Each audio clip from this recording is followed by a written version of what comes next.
Well, we're out here. Got my face mask ready to deploy. It's a beautiful day. It's 55 degrees. I just stuck my right foot solidly in that creek.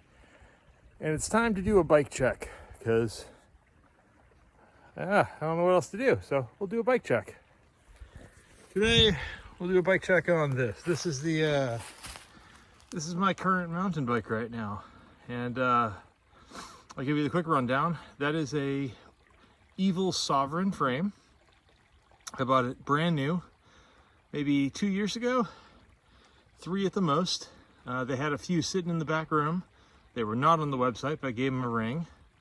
So that's a Sovereign. It's a size large. In retrospect, maybe I could have gone with a XL. I don't know. I'm not one to regret too much. But yeah, if you don't know, it's a welded chromoly frame. 26-inch wheels on this one right now. I guess some people have done 27.5s in them. If you take it's got sliding rear dropouts in here. And if you run the dropout, I guess a good ways to the back, you could fit a 27.5 in there. I'm not sure what sort of chainring clearance you got when you do that. But right now, she's running 26 by 2.4s. Those are Vittorium Gomas, which is a relatively modern tire. I'm running them tubeless on a pair of Mavic D-Max UST wheels from back in the day, which are, oh god, they're on their way out. They're starting to finally have had about enough. But it's okay, because I got another vintage set of wheels to put on after that. I'll show you guys those later. Drivetrain is 10-speed Shimano XT, because 10-speed uses the same size free hub body as an 8-speed. So it just slides right onto those wheels, no problem, and it gets me sufficient range. You have to understand here, I've been running this bike 1x8 previously, and this just feels like the lap of luxury with all these gears and a clutched rear derailleur. That is an old pair of Shimano DX clipless pedals. And then see if we can get you a shot of it. Right in there, that is a homemade ISCG bash guard mounted up so that I don't smash the Jesus out of my chain guide, or my chain and chain ring on there, and it works pretty good.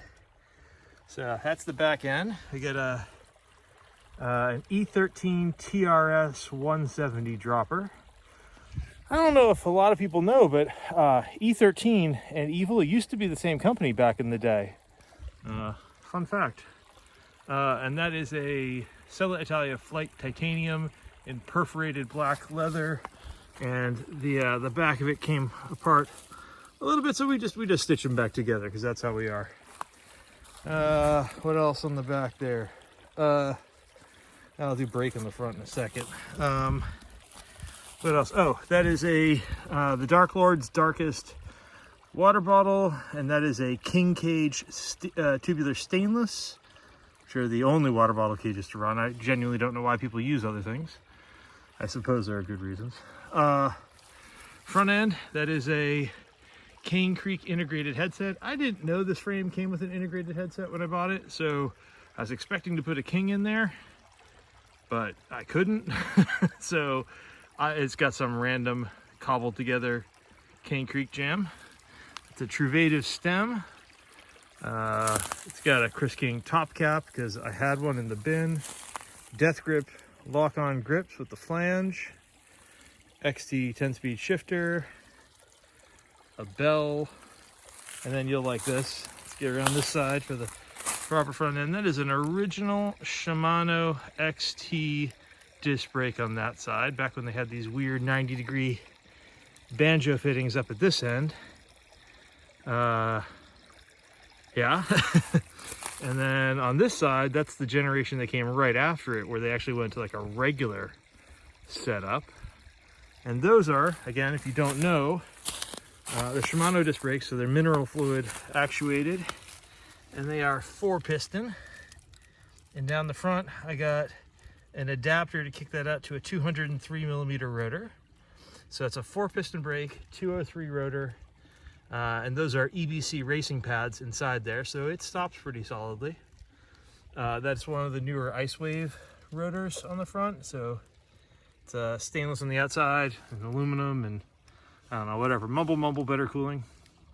Fork is an original Fox 36 Talus, and if you've not seen one of these, this is the first like big, huge single crown free ride forks that they did. Air sprung, and then this knob here will let you adjust the travel. Full stroke, which is where we're at right now, is 160 millimeters of travel, and I think you can adjust that in 3 millimeter increments down to like 110 or so. And yeah, I don't really need to change anything on the bike. 10 speeds is more than enough.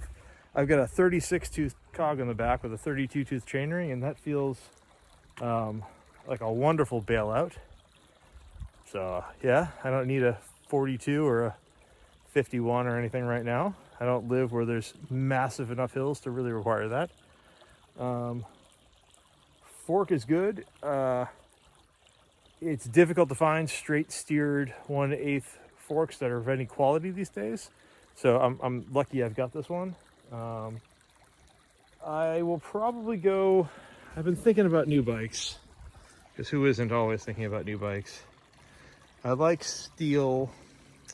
I'm currently thinking of sticking with a hardtail because I've always had hardtails and I like them. I had flirted with the idea of a Santa Cruz Chameleon. I even test rode one at one point. It was carbon fiber, and that was fancy. With like 27, anyway, I'm thinking 27.5 inch wheels. I'm thinking fatter tires. Be nice to have something up in like the 2.7 range or so, 2.8 maybe. I'm thinking Waltworks right now to have him build me a custom frame. But yeah, that's the mountain bike right now. That's where it is. So far so good, man. I find it doesn't hold me back all that much. I think I got other problems, fitness and commitment with riding compared to the bike itself. All right, I just stepped in that water. My foot's soaked. I'm getting cold, and it's time to go do this ride. And the bugs, the gnats here. Oh, I mean, it's picturesque. The sun is coming out, but the bug situation is intolerable. All right, bike check 1. I'll follow that up with more.